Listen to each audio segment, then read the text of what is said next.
There are old American side hustles that paid better than a full-time job. Almost no one does them anymore. Number 1. Milk route delivery was once a fixture of American mornings, especially in the post-war Midwest. Before supermarkets and plastic jugs, the local milkman was a lifeline, rolling out before dawn in a battered van or horse-drawn wagon. Drivers like Walter Haynes in Akron would load up hundreds of glass bottles at the dairy plant, then wind through quiet neighborhoods, stopping at nearly every porch. Each stop took barely half a minute. Leave the full bottles, collect the empties, and sometimes take cash or a scribbled IOU.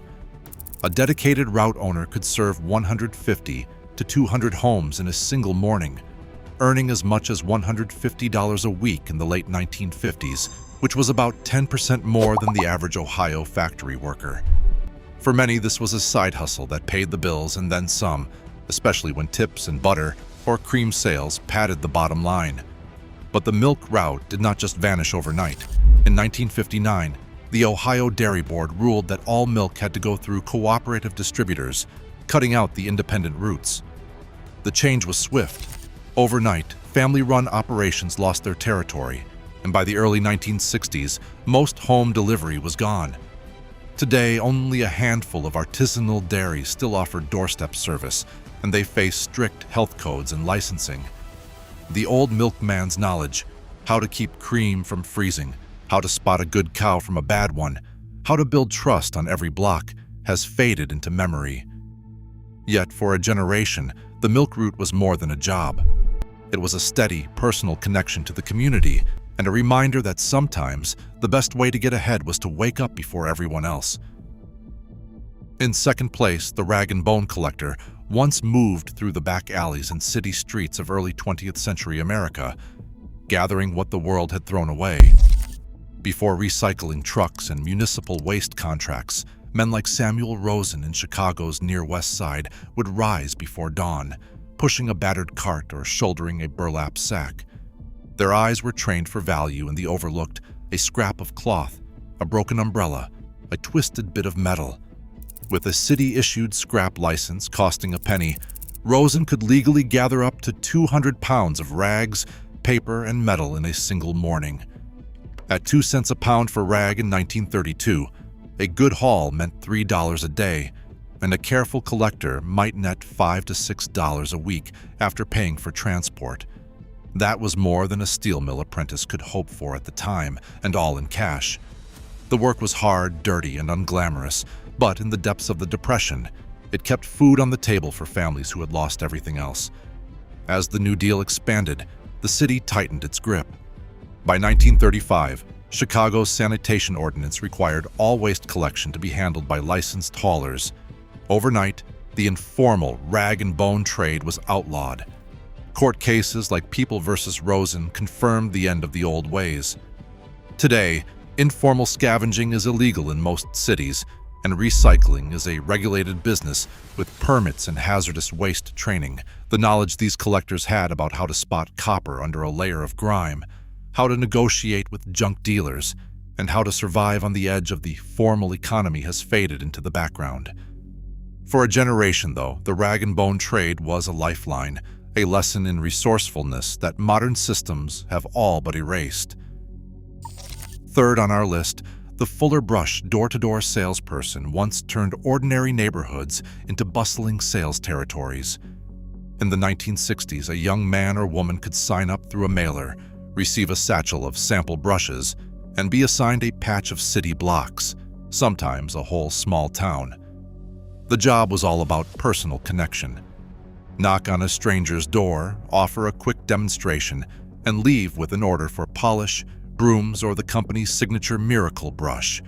The company's commission schedule promised 20% on each sale, but the best hustlers, like Gloria Mendoza in Des Moines, could pull down $325 a month after expenses, a figure that outpaced the average office clerk's salary at the time. For many, the secret was in the pitch, a practiced smile, a story about a clean home and a brighter future, and a knack for knowing which houses were most likely to buy. This side hustle flourished in an era before big box stores and Amazon, when household goods were still sold face-to-face. But the winds shifted in 1969. New federal rules required sales companies to disclose real earnings potential, and door-to-door solicitation permits became harder to obtain. Enrollment in the Fuller Brush ranks dropped almost overnight, and the company's own memos recorded a 40% decline. Today, direct-to-consumer sales survive only in niche corners, with strict FTC rules and city-by-city permits. The old wisdom, how to read a neighborhood, how to close a sale with nothing but a handshake, has faded into the background. For a generation, though, the Fuller Brush hustle was a ticket to real earnings, a way to get ahead on charm and hustle alone. Number 4 on our list, the Iceman was once a familiar figure in American neighborhoods, rolling out before sunrise with a wagon stacked high with blocks of crystal-clear ice. In cities like Boston and Minneapolis, men like Harold Thompson would leave the ice plant by 4 a.m., horses steaming in the early morning chill, and make their rounds to 150, sometimes 200 homes. Each stop was a brief ritual: hoist a 25 or 50-pound block onto a burlap sling, carry it up the stoop, and fit it into the family's ice box. The job was tough and relentless, but the numbers told their own story. At 10 cents per cubic foot, a dedicated Iceman could bring in $45 a week during the 1940s. That was a solid 30% above the average factory wage in the same years, and all in cash. The Iceman's trade depended on skill and stamina. Keeping the ice from melting in summer heat, managing the horses, and collecting payment from dozens of customers, all before noon, required a kind of practical know-how that's vanished from modern life. The work was seasonal, but the best routes were fiercely protected, sometimes handed down from father to son. For many, this was a side hustle that made the difference between scraping by and getting ahead. But the end came quickly.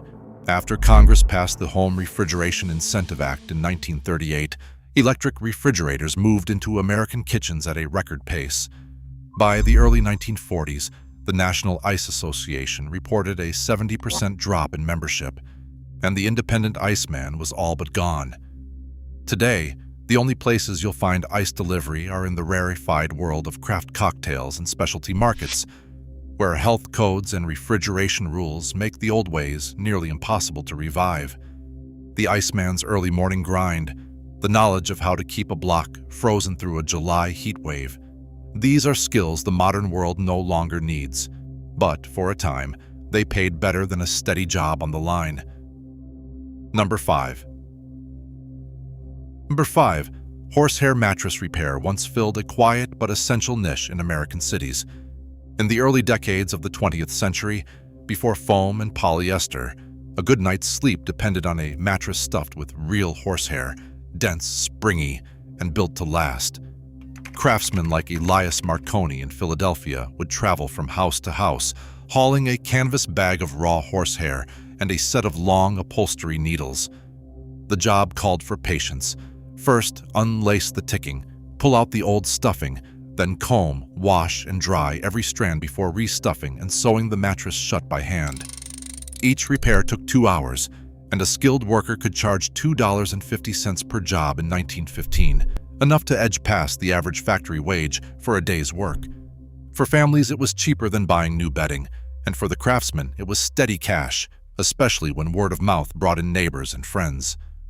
The trade began to vanish after 1926, when synthetic foam hit the market.